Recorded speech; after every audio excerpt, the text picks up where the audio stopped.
Connaissez-vous le point commun entre le post-it, le velcro, la tarte tatin et le Viagra? La réponse est la sérendipité. Mais qu'est-ce que c'est? La sérendipité est l'art de trouver quelque chose que l'on ne cherche pas. C'est comme chercher une aiguille dans une botte de foin et y trouver la fille du fermier. La sérendipité n'est pas le hasard. Elle est un heureux mélange entre la sagacité et l'intuition. Bon, ok. Prenons un exemple concret.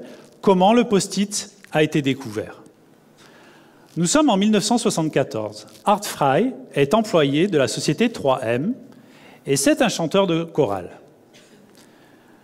Il a pour habitude de découper des petits morceaux de papier pour annoter les chansons qu'il veut chanter dans sa chorale. Le problème est qu'à la moindre occasion, il s'envole. Art Fry décida donc d'en parler à son collègue chercheur qui travaille sur le dosage des colles fortes. Son collègue lui avoua avoir créé une colle qui ne colle pas. Il s'était trompé dans les dosages. Du coup, cette colle était inutile. Sauf pour Art Fry, qui, grâce à son intuition, imagine pouvoir coller sur ces petits bouts de papier un petit peu de colle et pouvoir annoter son livre. Et c'est comme ça qu'est né le post-it. Dès la fin des années 70, la société 3M déposa la marque et débuta la commercialisation. Et vous, que peut vous apporter la sérendipité? Je suis certain que plusieurs d'entre vous en font déjà sans le savoir. Je vais vous raconter, au travers de quelques exemples, comment la sérendipité a impacté positivement ma vie. Durant mes études universitaires, j'ai dû réaliser un stage à l'étranger pour valider mon diplôme. Lors de la réunion pré-stage, nous devions nous positionner sur un pays. Mes amis ont logiquement choisi la destination la plus fun, à savoir les États-Unis en mode spring break. Ils avaient eu des échos sur les stages qui étaient proposés, plutôt cool, où la principale difficulté était de se lever le matin. C'est mon tour. Je décide à la dernière minute de partir en Pologne. La Pologne, au milieu des années 90, sort juste du giron communiste et la Pologne, c'est ça, un petit peu moins fun. Je vous laisse imaginer la tête de mes amis quand j'ai annoncé mon choix.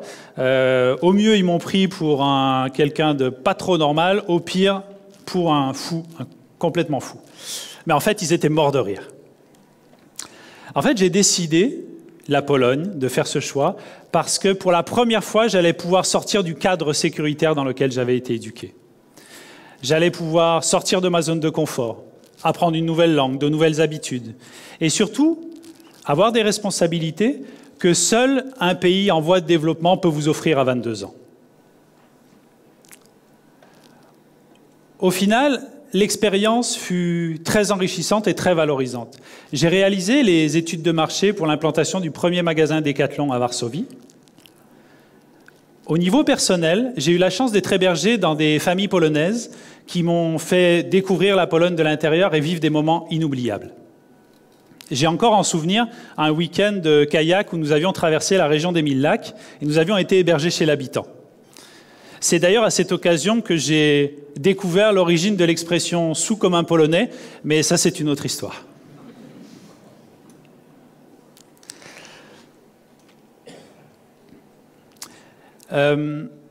Grâce à cette expérience, j'ai senti l'importance de casser la routine, de la divergence, la richesse de sortir des sentiers battus. Cette expérience m'a initié à l'international et m'a permis de développer mes capacités d'adaptation. Lorsque j'ai parlé de ce talk à une amie, Maryse, elle m'a dit « Écoute Franck, j'ai rencontré mon mari avec ce que tu appelles la sérendipité. Je dis, comment ça? La sérendipité permet également de trouver l'âme sœur? Génial, je vais apprendre la recette magique et pouvoir vous la partager. Maryse était partie 6 mois en congé sabbatique. Durant son voyage en Asie du Sud-Est, elle avait utilisé le couchsurfing. Le couchsurfing est un moyen d'héberger des voyageurs et de favoriser les rencontres fortuites. À son retour à La Réunion, elle a décidé de rendre l'appareil et donc elle héberge des voyageurs chez elle. Isabelle, une couchsurfeuse qu'elle avait hébergée chez elle, l'invita un soir à dîner dans sa colocation à La Réunion. Entre-temps, elle s'était installée à La Réunion. Évidemment, elles parlèrent de voyage. Durant le repas, un de ses colocs s'incrusta, prétextant être lui aussi fan de voyage. Ils passèrent une superbe soirée. Ils échangèrent sur l'Asie du Sud-Est, leur philosophie du voyage, quitte à en oublier un petit peu Isabelle. Un mois après, ils emménagèrent ensemble. Un an après, ils partaient ensemble à Madagascar pour une mission professionnelle. 2 ans après, ils avaient leur premier enfant. Aujourd'hui, 5 ans après, nous sommes à La Réunion, heureux et parents de 2 petites filles. Et vous l'avez deviné, le fameux colloque qui s'est incrusté, c'était moi.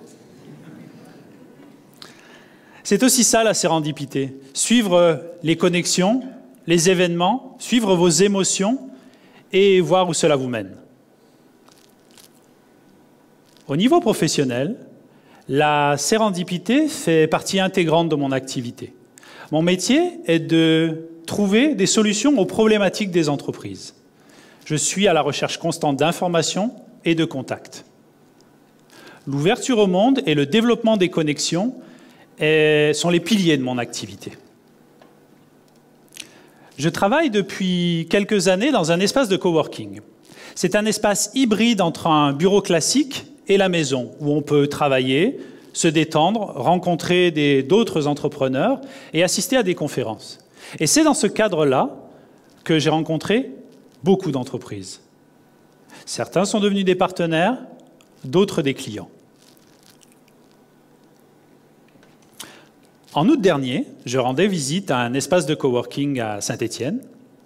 Dans la rue, j'aperçois une boutique de BD qui avait eu l'idée ingénieuse de faire défiler de manière verticale ses BD pour animer sa vitrine. Vous allez me dire quel intérêt? La sérendipité, c'est aussi la capacité à lier les idées, les personnes et les événements. En fait, avant de partir, un client m'avait dit « Peux-tu me faire une veille sur les idées un peu innovantes d'agencement de magasins de carrelage ?» Bingo! Grâce à cette boutique de BD, j'allais proposer à mon client une idée neuve pour agencer sa vitrine de carrelage. Imaginez un magasin de carrelage qui mettrait directement dans sa vitrine de carrelage comme ça, qui défilerait. Plutôt sympa et plutôt ingénieux comme idée. Ok, je n'ai pas réussi à vendre cette idée à mon client, mais il a souligné effectivement ma créativité et mon sens d'innovation. Depuis 2007, année d'arrivée à La Réunion, j'ai travaillé sur de nombreux projets dans le domaine des TIC, de l'éducation, de la formation, du tourisme. J'ai laissé aussi de côté un certain nombre de projets. Vous pourriez me dire, mais comment sais-tu que les projets que tu as choisis sont les bons? Ben, en fait, je ne sais pas. C'est parce que j'étais préparé que j'ai vu une opportunité. En fait, les projets que j'ai choisis résonnaient en moi. Le dernier projet dans lequel je m'investis est en lien avec l'humanitaire. Et encore une fois, j'aime à dire que c'est le projet qui est venu vers moi. Je vous explique.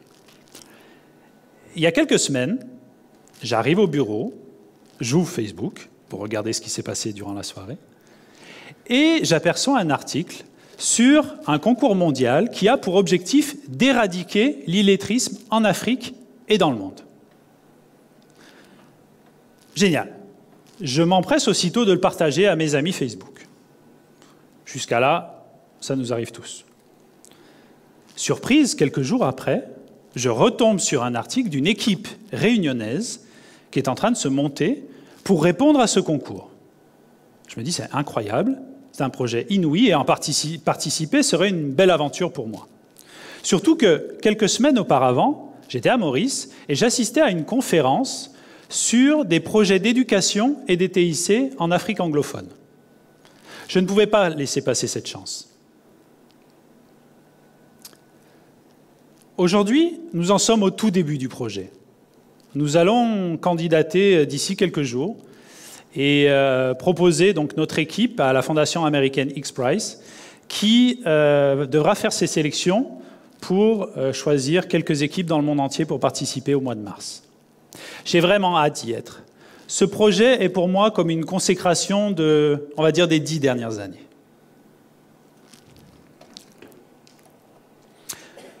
Ce que je voulais partager avec vous aujourd'hui est l'enchaînement des opportunités et les facteurs qui les provoquent. Il n'y a pas de hasard dans les opportunités et à chaque moment, votre vie peut être prise en main.